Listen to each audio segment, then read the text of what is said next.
I'm Alicia Mikulisik-Kurtz, and welcome to Real Talk, a place where doctors and other healthcare professionals share stories about their real human experiences working in medicine. On today's episode, we'll hear a story from Lori Winston, an emergency doctor from Visalia, California, who recorded her story at a live Real Talk session in Chicago, Illinois. Picture the face of somebody you love. And I don't mean just like a little. I mean really love, fiercely, as in truly you want what is best for this person more than you care about yourself. What is it about that person that makes you love them? Something about the way they talk, their sense of humor, the things they find interesting, or what it's like spending time with them. Their personality, the things that make them a quality human being, the way they make your life better by being in it. What would you do if, in an instant, that person was gone? And I don't necessarily mean they died, but they weren't them anymore. The way they think, the things they feel, the way they interact with you changed forever. It's really tough when the people you love die, in part probably because of our complex relationship with death and loss and the many beliefs or doubts that people have about an afterlife. But at least we kind of get it, right? We know that at least for this life on Earth, death is final, and we have to say goodbye. But when the person doesn't die, when they still have a breath and a beating heart, it can be much harder to cope with losing them. In medicine, we have tons of examples of this. People have strokes or go through trauma or have severe illnesses that result in their brain chemistry, their spirit, their soul, not really being the same afterward. And while sometimes we have a pretty good idea of a person's long-term intellectual prognosis, sometimes we just don't know how it's going to be. Some people do come back to their normal selves over time, or at least a close approximation of that person we always knew and loved. But some people don't. The waiting in the meantime, balancing the hope with the worry, the faith with the uncertainty, it makes time pass about as peacefully as a kidney stone. And given how much we identify ourselves by the people we love, how do we not lose ourselves when we feel like we've lost them? How do we cope with that? How do we go on just hoping? This is Lori's story. I kind of feel like my whole life that I'm always the person that's like in the longest line for Costco, or like when you're trying to get through a toll, it's like always like 5 cars and then people are flying past me. Like I just pick the wrong things all the time. And so, but I really feel like 2 things I did correctly was that I went to medical school, was a big one, and then marrying my husband, Evan. And so we moved to California, and he's a big cyclist and he loves cycling, and we're leaving behind the snow and rain in Chicago. And I start working. I'm intense on my career. Like, I don't want to have children.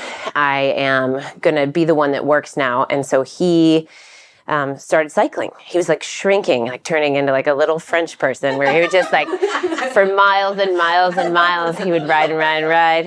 And then I was in my office, and one of our partners, Linda Herman, was visiting at the time. She was interviewing. I was trying to recruit her. And she was having an interview, and I was in my office, and the phone rang, and it was the ER. And they said, "Evan's in the ER, you should come over here." And I thought, I wonder why he's not calling me. And then I have all these thoughts in my head, like of like his femur bone sticking out of his leg or something like that, where I was like, it's going to be like that. So my director of GME, Amy, she said, "Do you want me to go with you?" And for a weird, I usually don't do things with other people. I'm very like Gen X, like I'll do it my way, get out of my way. And I said, yeah. So she came with me, and I walked into our trauma bay, my trauma bay, and he was intubated. And so I just fell apart, and he was whisked off to CAT scan, And I started hyperventilating. It's like the only time, like second time I'd ever hyperventilated. In college, I hyperventilated because they put the boot on my car for my parking tickets. And I just lost it. And hyperventilating is hard. So the social worker who had seen his phone, she saw me on his phone, and they were like, "Oh my God, Laurie." And so she sat me down and she was like, "Breathe faster." And I was like, "You're an idiot." because you don't breathe faster when you're hyperventilating. You're supposed to breathe slower. And so everyone thought he had been hit by a car, but it turns out that this truck had passed, and like the wind, it was like a long double truck or something, just put him down. And someone had stopped, thank God, and put a blanket on him and ran into the fields, not knowing how to say in Spanish, what's the word for address? Like, what is the address of this place to call EMS?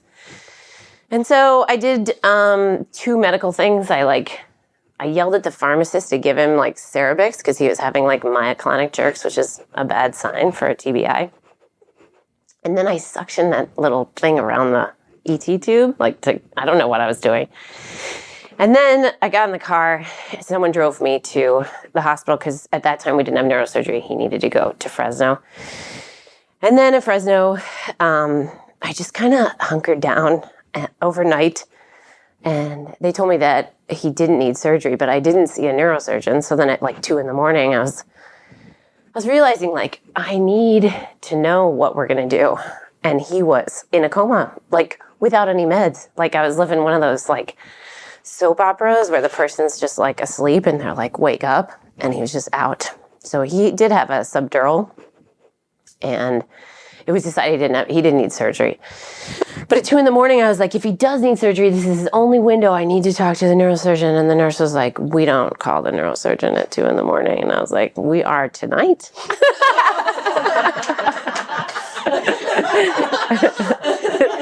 So that I could get my questions answered. And then like a second-year surgery resident someone put a central line in him, and I had to consent for it. And I didn't tell him anything. I didn't tell him I train residents to do this. I was just like in this dress that I eventually threw out because it was like that dress, where like your whole life changes. And his brain started to swell, and he was in the unit for many days. And I kind of thought that I was going to kill myself. So I had plans for the whole thing. Like I didn't want to live without him. And I was serious. And people believed me. Unfortunately, I told a couple people, but it sort of just like time started to pass. And then he got extubated, and I got focused on all these little things that were technically victories, but sort of just like concrete things. Like rather than looking at the big pictures, like the world stopped, where like the news would be on, or other people would be like going to work, and that just wasn't what I was doing right then. I would pretty much just like shower and come back, and the nurses were great. They would put him in the most comfortable positions so that his brain's swelling would be minimal. And then he got extubated and transferred to the floor too quickly, in my opinion, to the point where I showed up and he was like in a diaper and like 4-point restraints with like an NG tube. And I thought, this is marriage, right? This is what I signed up for. This is what I'm going to get. So he ripped his NG out multiple times. And so I told the nurses that I would be staying overnight like I always did. And they said, well, we don't do that on the floor. And I was like, we do now. And at one point, my dad was outside in a car, and like these police cars pulled up, and he literally thought they're going to get her. because I was escalating in the hospital. Like they sent a surgery resident. I was like, you're cute, but I'm staying here tonight. And like it ended up escalating to the trauma department until they were like, okay, she can stay. Because he ripped his NG out twice. Every time I walked out of the room, he ripped his NG out. You think I'm going to leave him? So I started blogging just so that I didn't have to answer questions or talk to anybody. Because again, I really kind of isolated. And slowly, he got better to the point where he didn't need to be strapped to the bed. They have like human cages for people with TBIs, right? It's really kind of scary. And he woke up to the point where he knew who his sister was and he knew who his brother was, but he didn't know who I was, which was upsetting. And then we were walking with a physical therapist, and he said something like, I think if I ever had a TBI, I would just be like naked in a corner, like humping something inappropriately. And he would say inappropriate things to like the staff, and he couldn't understand, like when they would put the blood pressure cuff on him, he would just like look at it and scream like a kid almost, it was like a kid. But he started coming around. They would ask him like, what do you like in your omelets? And he would be like, Lori, because he realized who I was, I think. But the problem was that he could remember a lot of things, but his record button wasn't on. So I would say, what did we just eat for lunch? And he would be like, pizza? And I'd be like, no, we just had burgers and fries.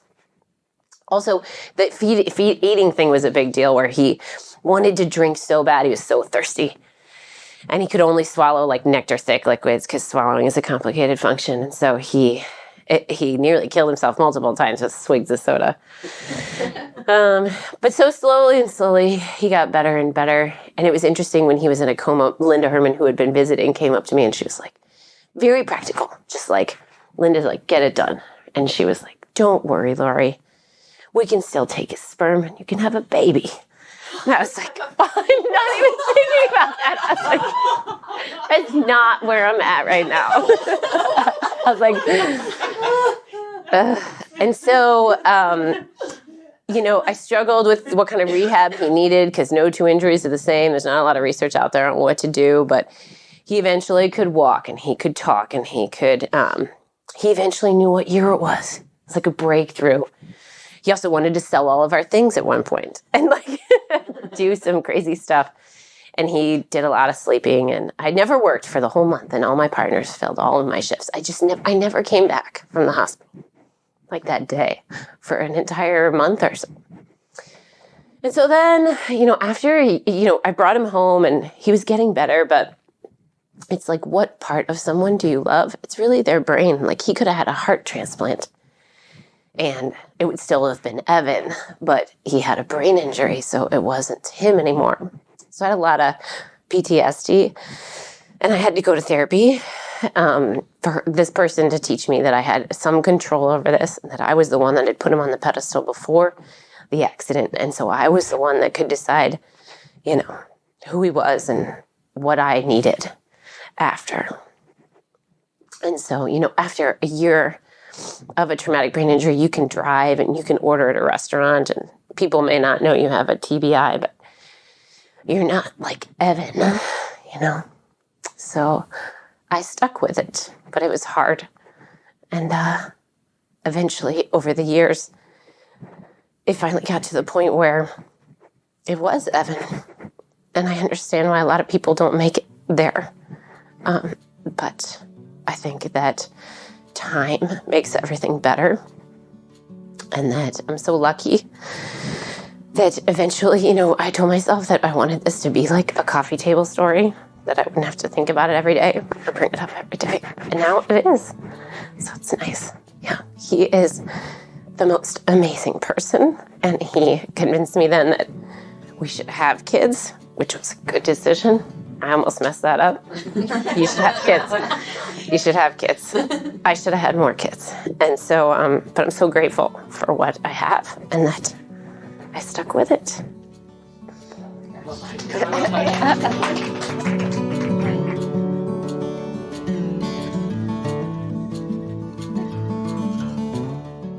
Thankfully, Lori's story has a beautiful and happy ending, one that highlights her bravery and her strength and her willingness to stand by Evan, to be there through sickness and health, the good times and the really, really bad times.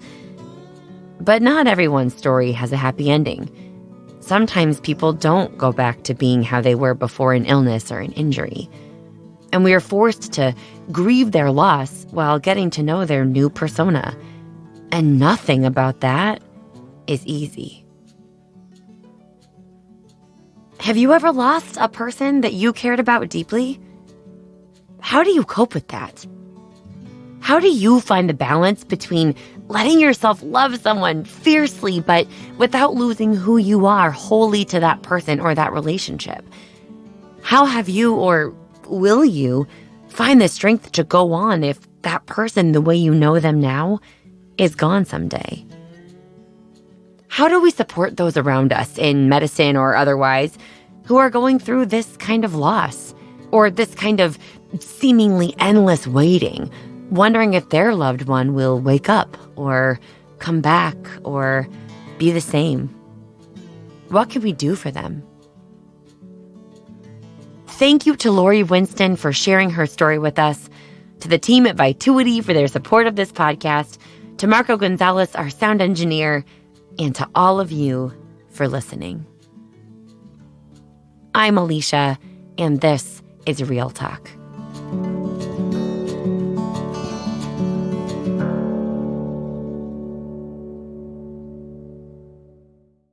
Want to connect with the Real Talk podcast or record your story with us? Head to vituity.com/realtalk for more information, or email us at realtalk@vituity.com.